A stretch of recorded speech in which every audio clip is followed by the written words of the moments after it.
Hey everybody, you are tuned in to Hanging with Here to Zen, the show that is a place for people who love all kinds of music. We really hope you enjoy your time with us today. Make sure you hit subscribe if you already haven't, and hit that notification bell to be kept up to date.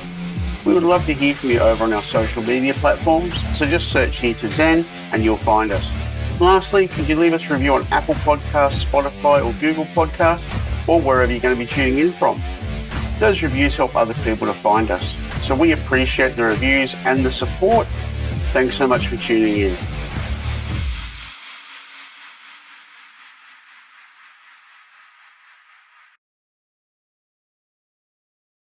Yay, end of the year, Here to Zen.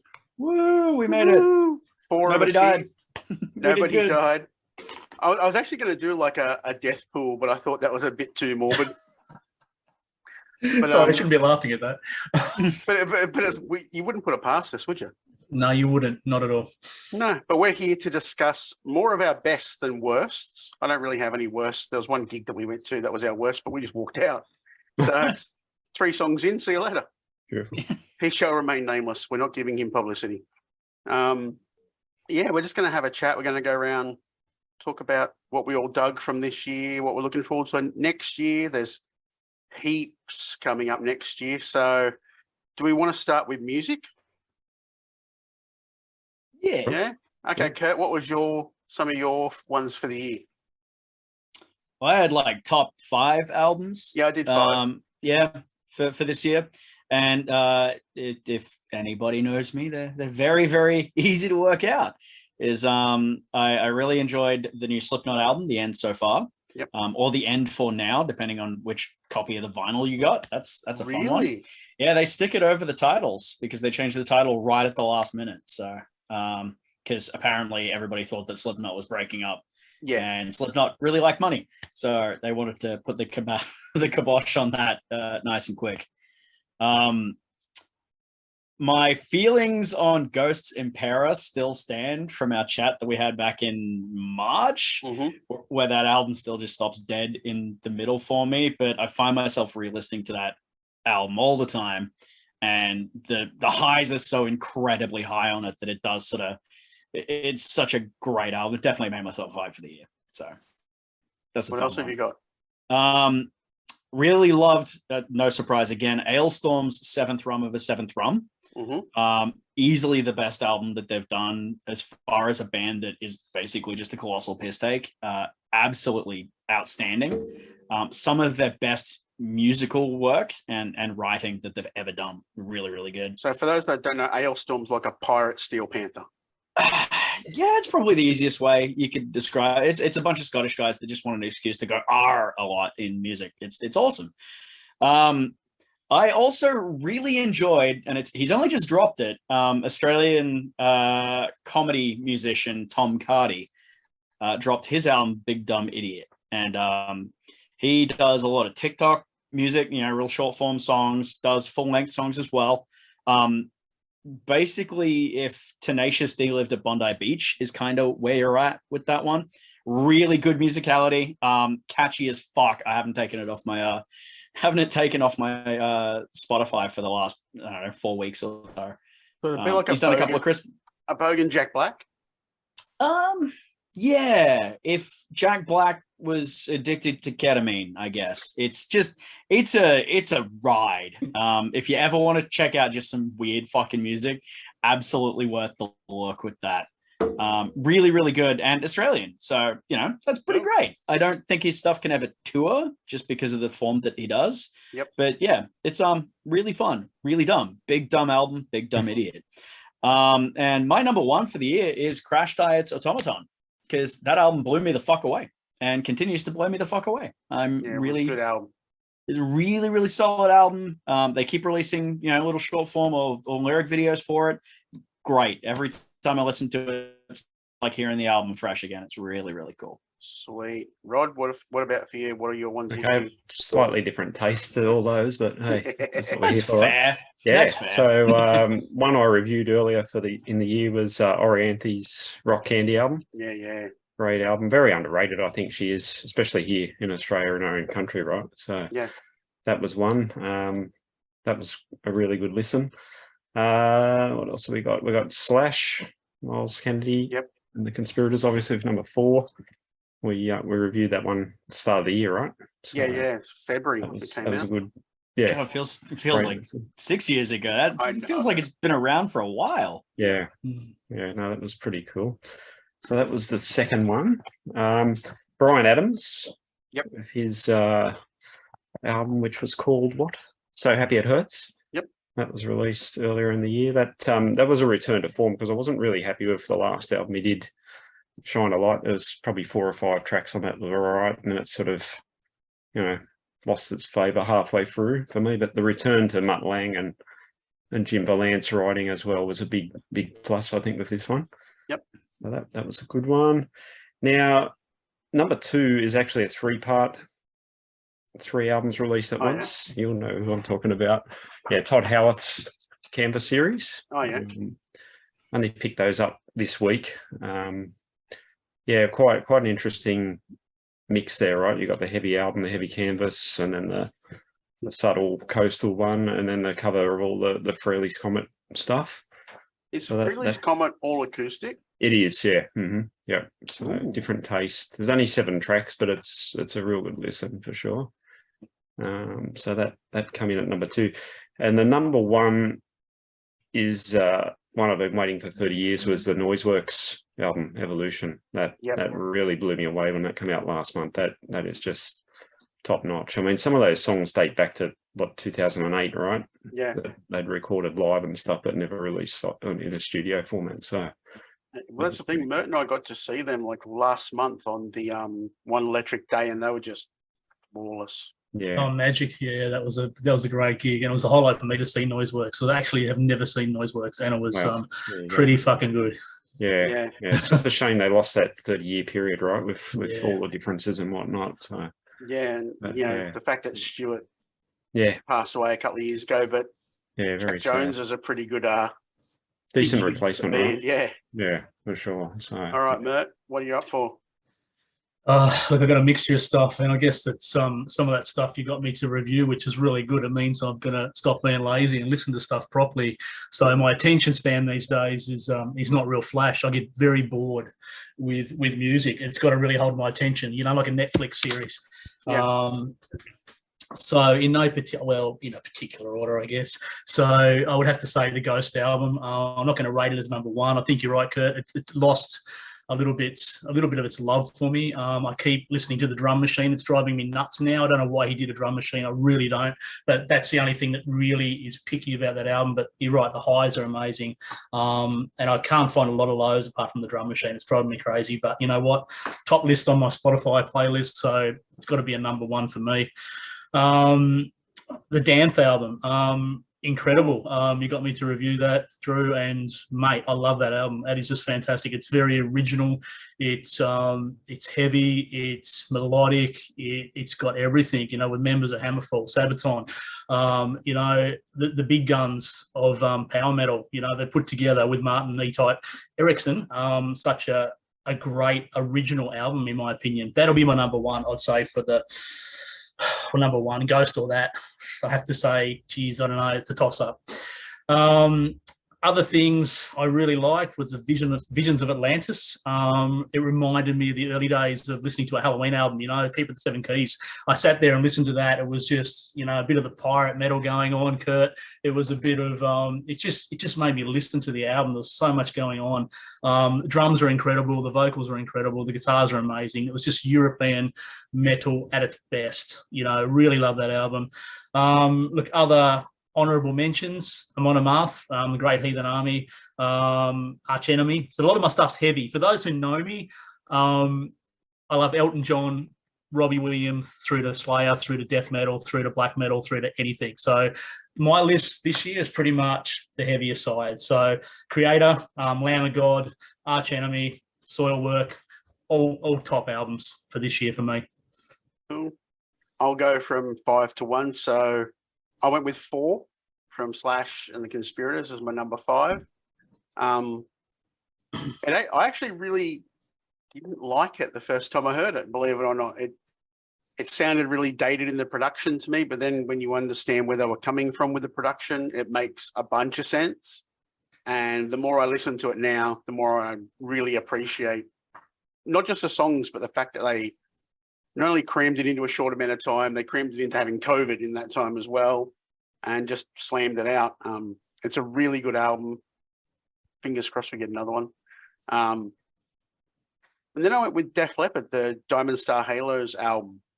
I actually really enjoy it. If you really like a bit more of the adrenalized hysteria, Def Leppard with a little bit of slang, I get that bit of that slang vibe through it, which is my favorite Def Leppard album. I really dug that. Number 3, Hailstorm, Back from the Dead. That's just ridiculously good, that album. That's just, and the new deluxe edition came out like 2 weeks ago, and the bonus tracks are just as good. They hold up as what was put on the album. They're just really, really good. Number 2, Slipknot, The End So Far. Even if you're not a fan of Slipknot, if you think they're too heavy for you, it's actually probably, to me, their most commercial album they've ever done. And there's some really wicked orchestral bits in it. I actually think if you haven't listened to it because you think Slipknot's like death metal or something, give it a go because it's far more. Number 1, Gang's All Here, Skid Row. They slammed that. It's such a home run. Was it like 15 years or something ridiculous between the last outing, but they came back with a good new studio album.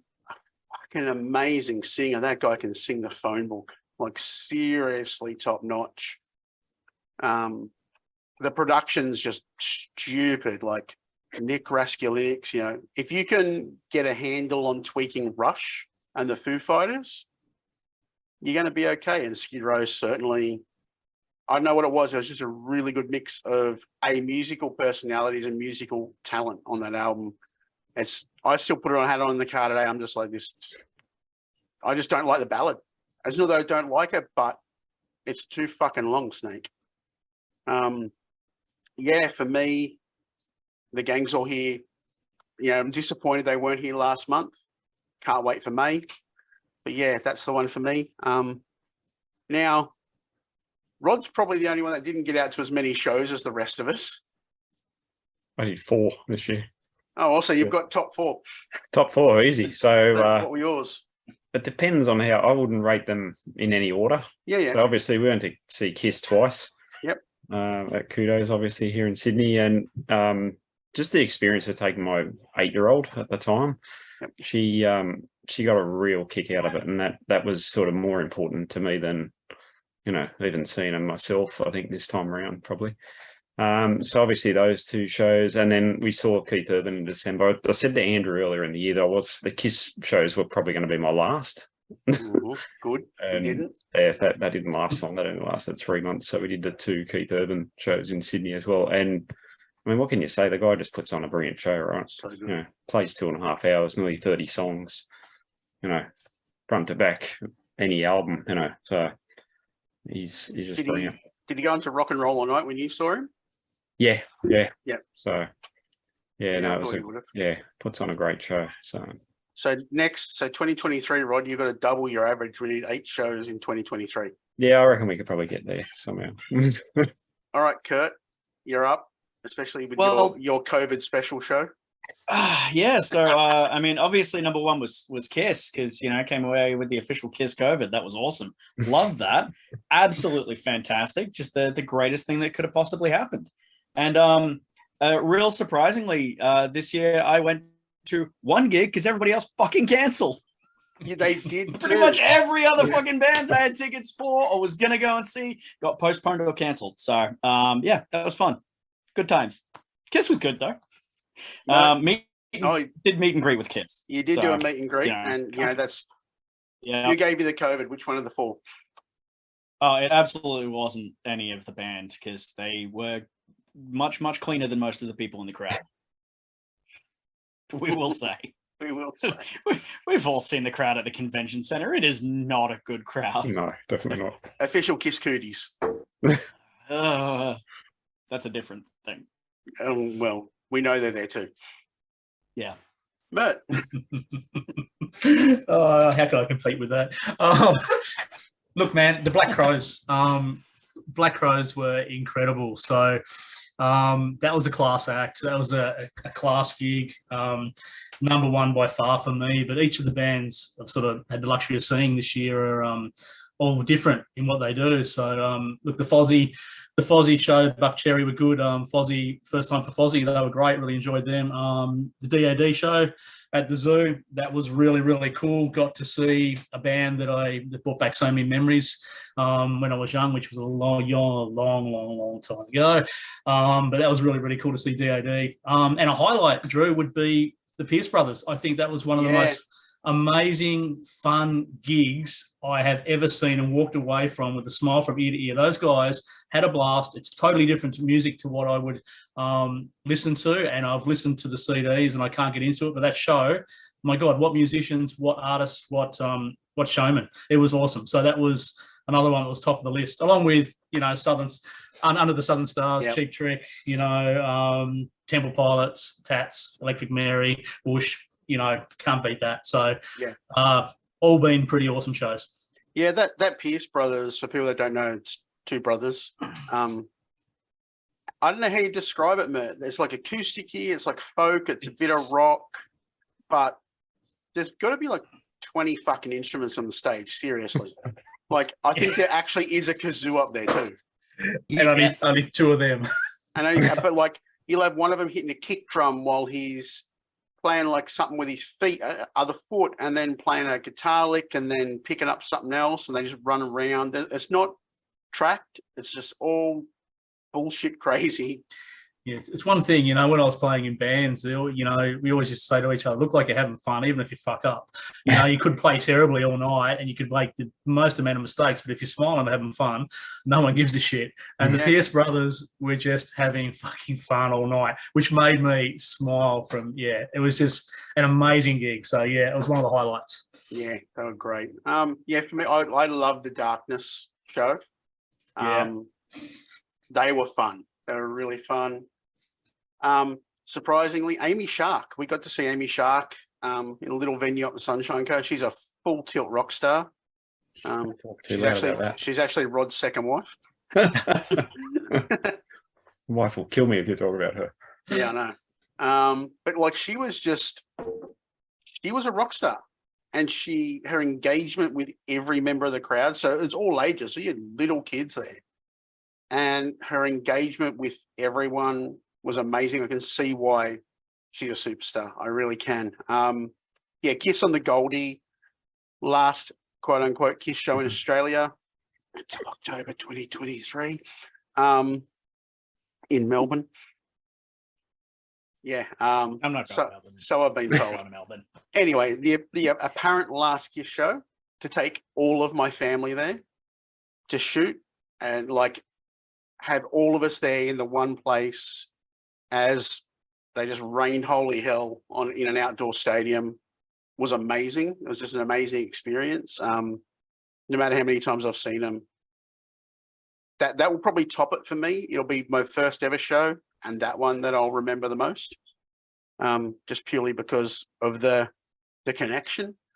Under the Southern Stars was fucking amazing. We got to see it twice. It was the first sort of real major festival hit out.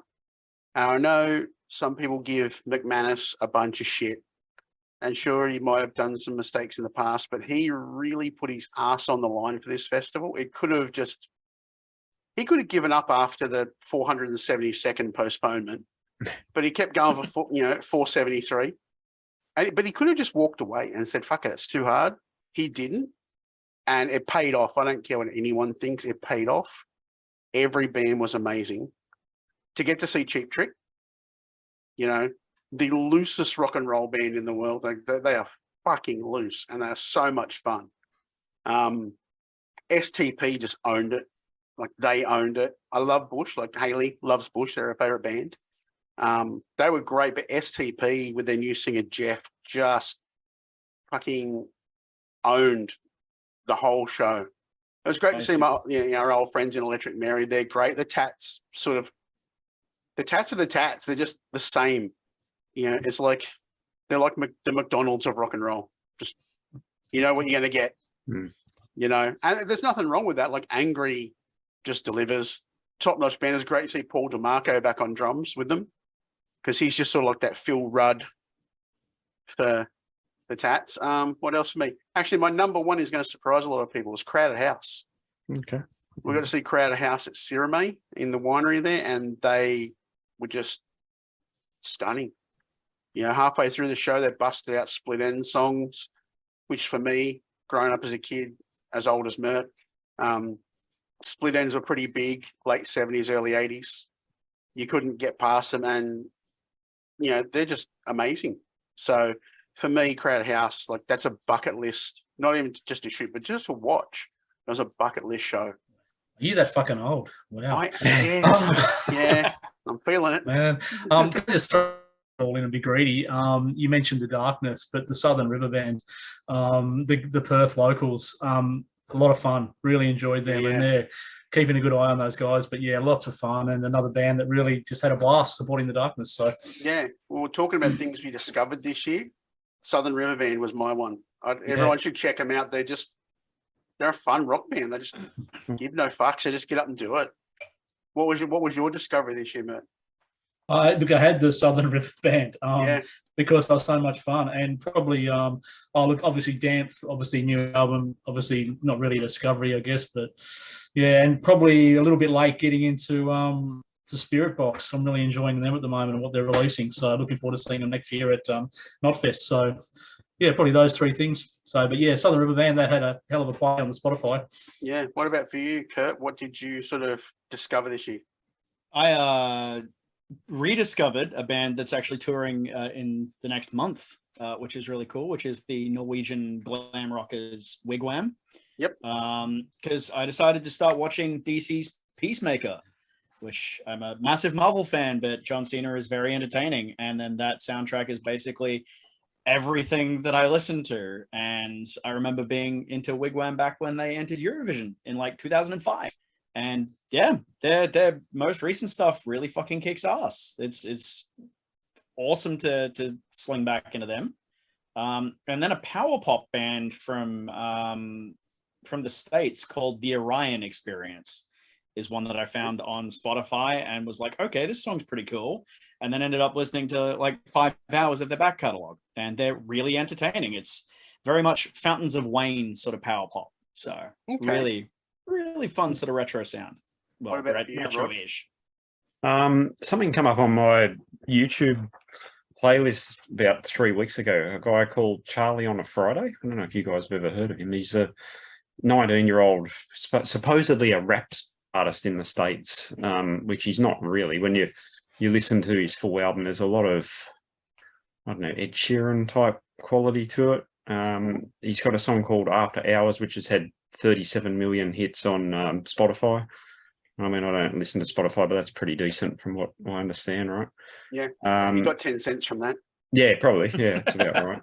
But yeah, he released an album in March, according to what I read, and yeah, it seems pretty decent. It's quite a good album. So there you go. Yeah. So there's a shit ton of tours coming to Australia this year. Well, that's already been announced, but I reckon there's an absolute shitstorm of them coming. You know, I'll jump out and say I'm waiting for Elton John. Haley reminded me in the car just before that it's like in January. I was like, okay, cool. Better get onto that. What else? Hailstorm and the Theory of a Dead Man, I think is going to be like a killer show. And it's at the Tivoli, which us Brisbane-siders know just rules as a venue. Robbie Williams is doing a day on the green. So I think that's going to be ripper at Sirame. He's like one of the best showmen, and I think that'll be just a great all-round show. And of course, fucking Knotfest. Thank fuck Slipknot are coming back to Australia. Like, yeah, I've got my bucket list. I've shot Slipknot, but I'll happily shoot them again. I think that'll be amazing. But I've got to shoot Mega Dave because that's the last of the big four I haven't shot. So once I do that, I can officially say I've done the big four just separately. So I've done 4 big ones. You know, But seeing Slipknot live, especially on this album cycle where they've got a really huge album they can roll with out of the gate, stoked. Okay, Rod, what are you going to go to for your 8, mate? 8. Well, looks like we're doing 3 early next year, hopefully. So Yep. Richard Marx is one Yep. I want to go and see. I've had a bit of banter with him since he's had his book out last year, back and forth on Instagram, and been a fan, since late 80s, obviously. So he's one I want to see for sure. Then we had The Cause just announced their tour for next October, so I wouldn't mind going and seeing them. Having a crush on Caroline, the drummer, when I was a bit younger, so be worth checking that out. Again, the wife might not like that, but hey, what do you do? And then I'm quite interested to go and see Sting actually as well. Yeah. I'd rather go and see the Police, but hey, Sting's got a good catalogue himself for solo stuff, so that might be a bucket list go to, I think, early next year as well. No. Look, as you said, Knotfest, it'll be amazing. I haven't seen Slipknot, so I'm really keen on that. Obviously, other bands, Spirit Box, In Flames, Amon Amarth, so some really good lineup. Not a massive Megadeth fan, but the new album sounds great, and I'm starting to like them a little bit more than what I did in my early days. And everyone couldn't understand why I didn't go much on Megadeth, but I tend to like a fine wine; they're growing on me. So the new stuff's pretty cool. Shame Dave's not there, but anyway, it's pretty cool. So I'm looking forward to that. Striper, massive Striper fan back in the day, so I haven't seen them since 85 Festival Hall in God We Trust. Is it 85? Man, it was a while ago. I haven't seen any of the gigs in between, so looking forward to seeing them again. Don't know if I like their heavier feel. I know we've all got to change. I kind of like their melodic early day stuff, but bands change. But look, they're still shit hot, so I'm keen to see them. Glamfest next month, which will be really cool. All those bands again grew up with. Faster Pussycat, loved them. Enough's Enough. Wednesday going to be cool. So I can't wait to see that. But clearly it's not going to be like those bands back in the day, but it's going to be a lot of fun nevertheless. And I think that gig's going to be a bit of a blast. So looking forward to that. And Arch Enemy.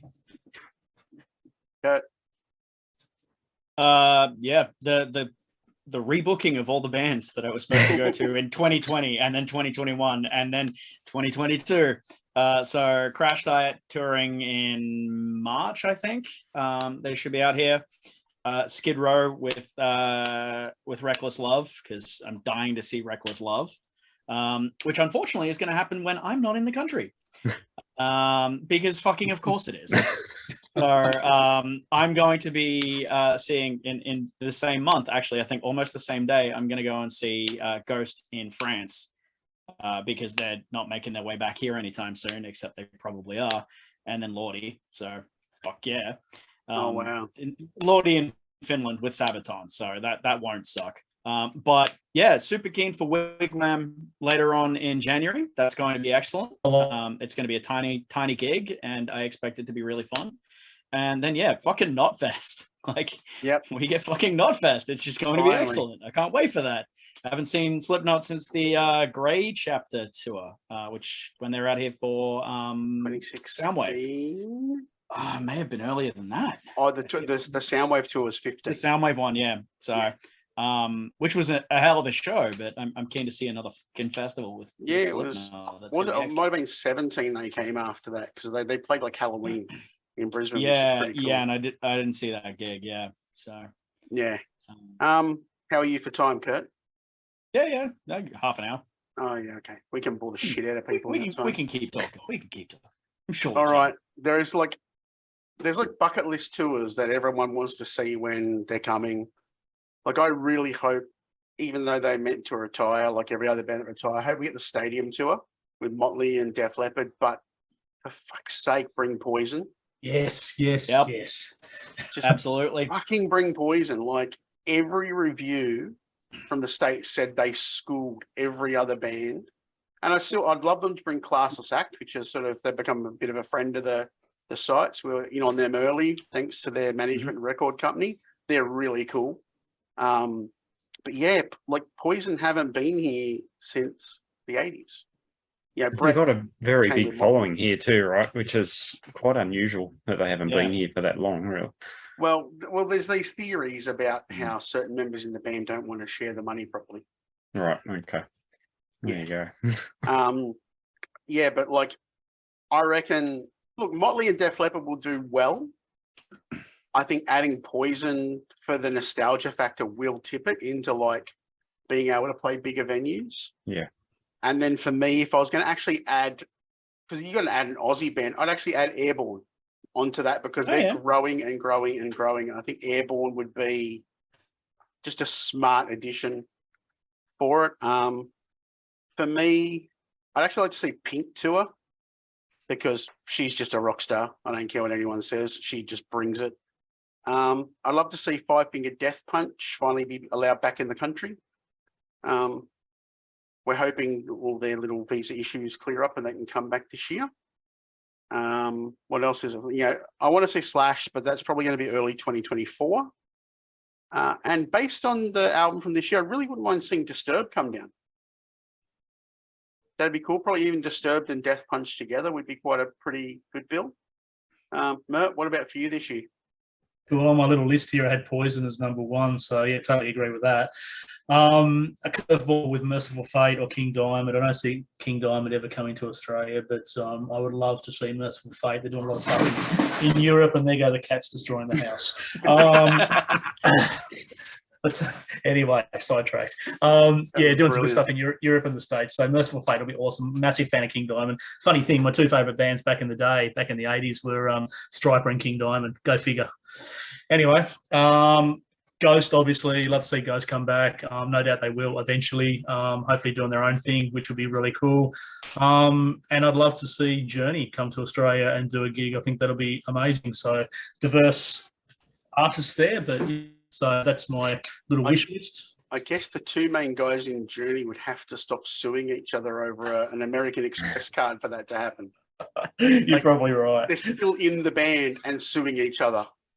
Oh my God. It's like children. I'm in America, right? Okay, Rod, what about for you? What are you hoping to see come out? Oh, gee, I'd like to see a Garth Brooks tour.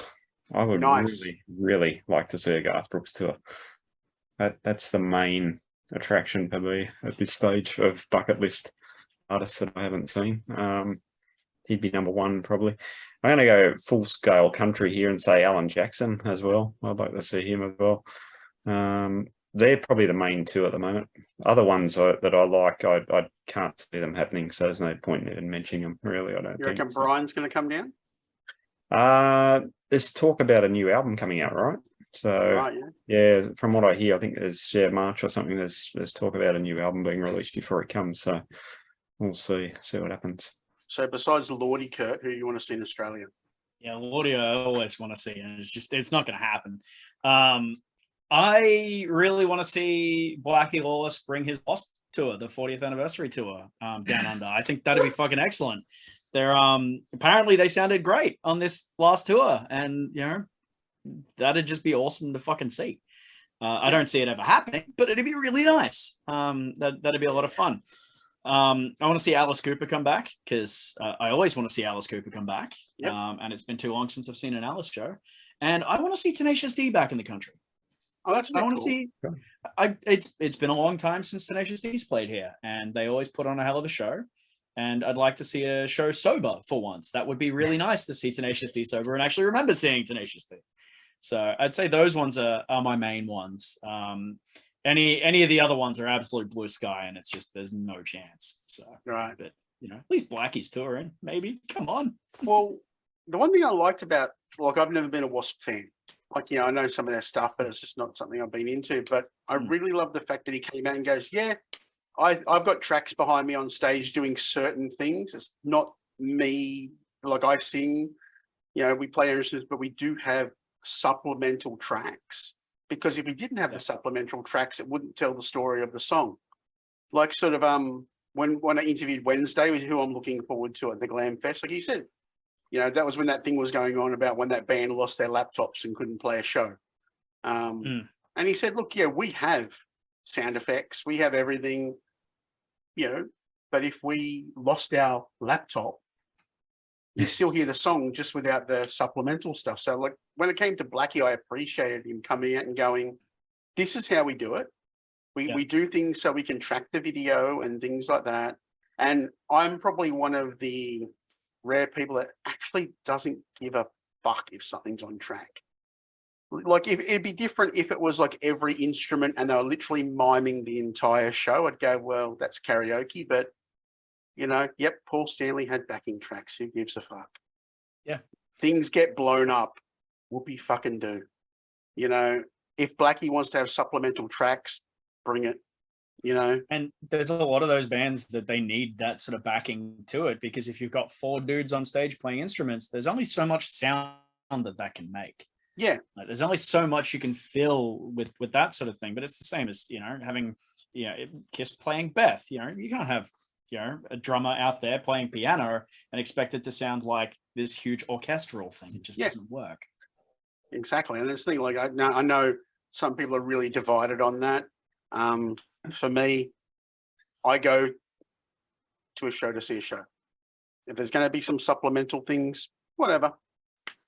Couldn't care less. Whatever. What about music? I'm going to sound like a real dickhead right now. For something different, I'm going to sound like a dickhead.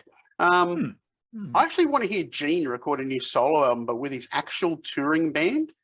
And he actually has to write with decent people, like, and not buy songs from people off YouTube. Because that band is top notch. Like, that band is fucking brilliant. Got to see them when they did the tour down here. They're just great. They're great players. I'd love to see him just get in a room with those guys and just see what comes out. Because I think it could make a really good album. I think he's still got his voice. He's an amazing bass player. Yeah, I think that'd be a good thing. I'm actually looking forward to the new album from Aussie band The Paw. Mert and I got to see them a couple of months back, and they were just fucking killer. So I reckon that's going to be a good return to form. Besides that, I'd love to see bands actually doing a bit of what they did in COVID, where they were doing like lockdown acoustic sessions, but actually go and go the old school route, almost like an MTV Unplugged. Someone like Hailstorm doing like an Unplugged would be killer. I'd love to see something like that. I don't know. What about for you, Rod? I want to see more Kiss box sets for a start. That'll be a good start to the year. Well, they've obviously... we're due for Lick It Up next year. There you go. Whether they're working on it, I know the next one will probably be the debut album. Yeah, that's already, the cat's out of the bag on that one, right? As we talked about the other day. Yeah. Considering the track has leaked already. Yeah, so have you guys seen that? No. Mert, did I send it to you? No. Right, so for all you, sorry to all of our wives, we have just gone down Kiss Nerd Rabbit Hole number 1 for the show. Took us 39 minutes. We did pretty well. We did pretty well. Fucking great. So before they went in to record their debut album, the management took them into Bell Sound Studios and had them record their entire live set. So the box set had a couple of songs. Nothing to Lose leaked last week. It's like 7 fucking minutes long. It sounds amazing. It sounds so good. But on the very, very end was a snippet of Acrobat recorded in the studio. Oh. Okay. Yep. So that already, that's what happened with Creatures. Songs started leaking out. Yeah.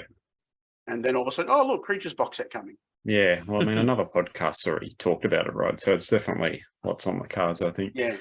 For sure. But So that'd be one thing, definitely. I'd love to see Lick It Up because, it's Vinnie Vincent and it's funny. Yeah, look, I'd like to see them all. I think they can really do something for every album. People say, the Elder and Carnival of Souls won't sell, but it's for the diehards, right? And I'm going to buy them. I'm a diehard. So I'd actually love to see the Elder come out with all of Ace's solos on it. Exactly. Which do exist. Yeah. I mean, people say, they can't fill 4 or 5 discs full of that stuff, as if they can't, That's Gene's demos alone for most albums. Definitely, right? So, but I mean, they're 2 of my favourite albums, so of course I want to see them, out in that format as well. So I love the fact that Mert has totally fucking checked out. It's just gone blank. Worried about those cats, I think. That's it. I'm hearing noises and I don't know what the hell's going on. So you want a timeout? Do you want a timeout? Go and check, mate. Go and check. Oh yeah, he's got 2.0. Oh, look out. 2.0. Oh, God. There you go. Yeah, he doesn't like being picked up. He sulks. But, yeah, God, they've destroyed the table. Doesn't matter. Carry on. So, yeah. Right, so that'd be one. I want another Keith Urban album. I know he's talked about, I don't know what I'm doing for albums at the moment and whatever, but he dropped 4 songs this year, right? And 4 really, really good quality songs. You know, it's not hard to hash together another 7 or 8 songs and throw another album out, right? And he's getting a lot of songs from other people now too, where he's not writing himself. So I don't think that's too big an ask, really. And then John Ilsley from Dire Straits has been talking about box sets for their studio albums as well in the past, where they've got a lot of material sitting around. So fingers crossed on that one too. It'd be pretty cool if something like that could come out for those albums as well there. So that's my big 3, I think. What do you got Kurt for us, or Mert? Kurt? This is basically the same name. Well, we're getting a new audio album, which is everything that I wanted, especially after getting 7 of them like 12 months ago. So that I'm excited about. That'll be fun. I can't really think of anybody that I'd like to hear new music from. There's been a lot of music that's come out recently that's just sort of, you know, what more could you ask for? Yeah, I mean, anything, and hearing any demos of those sort of bigger artists, anything like, you know, as we were saying with the Kiss box set, you know, the debut album, can't wait to hear that. That's going to be excellent. That's going to be something fresh, but still very familiar. Yeah, aside from hearing something like a new Wasp album, which I think is on the horizon from what I've heard, like you'd be dumb not to, especially immediately after that. Ghost have been teasing a new EP, or there's whispers of that, and their EPs are always really good. I don't know whether we're going to get something like that in the next 12 months, but I'd say it's fairly likely. So even just a new song is always great to hear, because there's always something completely varied from that. You never know what you're going to get. Last EP we got was set in the 60s. Like, all right, why not? As someone that's not totally across Ghost, like I did enjoy the last album. I just think the fact that the guy is just this absolute architect of this band. Like he really is. He's the architect of it all. He's got it all mapped. They reckon he has this band mapped years in advance. Yeah, that's not out of the realm of possibility when you've got musical hooks that are then a full song on another album that was set like an album and a half before that. Yeah, it's that nothing is done accidentally or off the cuff with them. So anytime you hear something of like, oh, we're getting this, we're getting this. I know Rod probably hasn't heard a lot of Ghost, but the best way I can describe this to you is if it's kind of like Alice Cooper. What else? What would it be if you were going to describe it to me? I get Alice Cooper. What else? A slightly heavier Blue Oyster Cult. Yeah. In a lot of ways. Vibe. Very 70s. They're Paul Murphy's favourite band now. Oh, from Utopia. I was in there the other week talking to him, and he goes, "Oh, Ghost is my favourite band now." I'm like, okay, I don't know much about them, but okay. The best way I can describe it is like, because Tobias Forge is like a genius, but every album to me sounds like Bob Ezrin produced it. Wow. Okay, there you go. Every single album is so well produced. And sounds completely different from the one before, which is really very varied sound. And if you ignore the theatrics, musically, it's insane. The last album is super 70s. Yeah. Okay, nice. I'll have to get a bit more in depth there. Yeah, it's pretty cool. Mert? Look, nothing in particular. I guess I'm kind of lazy. If something really spectacular comes around, and we've just touched on a few of those amazing albums of 22, it's got to be fresh. It's got to be somewhat original and new to grab my attention. And when it is, like, wow, I'll give it a listen. So that could be anything from, you know, Elton John doing his remixes with Dua Lipa to, you know, to Dumpf, to Creator, to Ozzy, you know, Patient Number 9. He's come back with a great single and a great album, you know, or it could be something, as I've mentioned, you know, Visions of Atlantis or Halloween, look, whatever. And Wasp would be awesome, by the way, Kurt. That was the first album I bought, heavy metal, album back in the day, 85. I bought it on cassette. I wore it out twice on cassette. I played it that much. So, yeah, I didn't even know anything about that. So thank you for... What's a cassette? I'm too young for that. They're big again now, right? Yeah, they are. Yeah. But who would have thought? But yeah, wore that out twice with my boombox. But yeah, that'll be really cool. But look, as long as it's fresh and new, I just sort of, so many bands. I guess it's up to the individual. It's a personal taste. You're going to like it or you're not going to like it. So I can't judge what other people, if they say it's amazing and I don't like it, well, that's just me. Hey, it's everyone's got an opinion. So if it's cool, I'm there. So I'm happy to listen to whatever. Heavy, light, whatever's cool. So looking forward to anything new that comes our way that's going to grab my attention. That has been the shortest episode with 4 people I've ever seen in my life. So how you can tell 2022 was a heavy year. We're all just like, fuck. I got a topic then. Here you go. Okay. You want one more? Yeah, go. All right.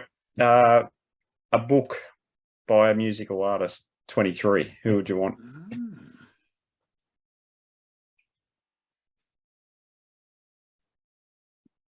That's a tough one. Silence. Who do you want? No one wants anything. Who do you want, Rod? What do I want? I'm not a big Pink fan, but I'd read a book by her, I think, just to get a bit of insight into her career and how well she's done. I mean, I sell CDs and stuff, and she's been a really big seller for me. So I'd be interested just to see the intricate details of her career and, how she sort of traveled through the years for sure. She'd be one. Okay. Yeah, like I got the new Halford book for Christmas on my birthday, one of those ones. So I'm going to get stuck into that. But there's probably not... Actually, I'd love to see Tobias write a book on Ghost from inception to now. So he's not letting anything out of the bag. I'd love to read that because I just think, even if I'm Just like a history of it. but more what was, if you kept diaries or something, or just sort of, I'd love to be inside his mind a little bit away from the music, because I think that he's probably the most musical guy of our generation in the way of rock. He's a bit of a musical genius for me, and I really appreciate what he does. So that would be kind of cool. Anyone? Has Eric Singer written a book? No. It'd be short like him. The only rock star I'm taller than. I wouldn't mind hearing some of his stories. I'm sure he's got a bunch of tales. I think he's worked with enough musical artists. I think there'd be a solid read there. As someone that sat down with him a couple of times, I would say they'd be great, but he would need a ghostwriter, because one story would probably be 1,200 pages alone. He loves a chat. Old Eric. Excellent. Love you, Eric. Great to see you when you were down here. Yeah, he would have. I'd love to hear him talk a bit more about Gary Moore and Black Sabbath, not just I played on this album and Bob Daisley was a bass player and things like that. I'd really, he would have a very varied story, especially growing up with his dad being a band leader and having to play society dances and stuff as a kid. When he would have had long hair and been slamming out Sabbath and stuff like that in his garage. So I guess, but it would need to be reined in, because he does really like a chat. Okay, a book from, maybe not a book written by Eric. What about a book series? Well, a series of books. Or an audio book. He can do Choose your own adventure with Eric Singer. Badlands. This way, that way. Yeah. Why not? Well, in saying that, everyone should get the John Corabi book if they don't have it. It's a good book. It's a solid read. So good. And for people that don't know, I don't know if any of you guys are into Behind the Music, the old series. Yeah, a little bit. It's reappeared on streaming. Oh wow! They're starting to redo it, redo all the old ones with added scenes. I think it's Paramount Plus. Okay. That's Cool. got it. And yeah, so I watched the Bangles the other day, which was really cool. They updated the Motley one a little bit again. But yeah, they've gone back and started redoing those, and I was a big fan of those when they came out. I didn't care what the artist was. I just thought that was a really good series to watch. So if anyone didn't know that, yeah, on your streaming services. All right, guys, under an hour. Jesus. We're pretty good. You know, there's other podcasts that bullshit on for 2.5 hours and we still don't know anything different. We Fair. bullshit on in under an hour and no one's any more the wiser. We still don't know any different. Yep. No one In else a shorter watching does amount of either. time, so. We've given everyone like 30 albums to go and buy, so in Yeah. half an hour, right? So that's pretty good. And we didn't waste another 90 minutes of your time.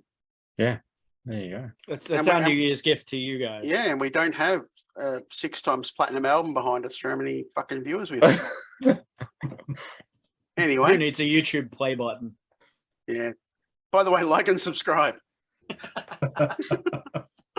All right, guys, I will let you go. Have a great new year. We'll have to do a few more of these in the new year where we just find something dumb and show how dumb we really can be. Why not? Bar's Right. very low. The bar is Yeah, very, yeah. very low. Yep, we have literally, we're going to start off 2023 like limbo for midgets. Only get up from here, up, go up, higher, maybe. No, I can't really. It's going to go lower. Okay, Yep. so second episode for 2023 is midget limbo with stilts. Sweet. Good topic. I like it. All right. Hey, has there ever been? Oh, there is. There's Mini Kiss. I was going to say, is there a midget metal band? There is. Yeah, there is. Fantastic. All right.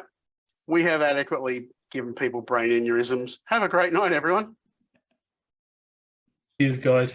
Yeah. See ya. Bye.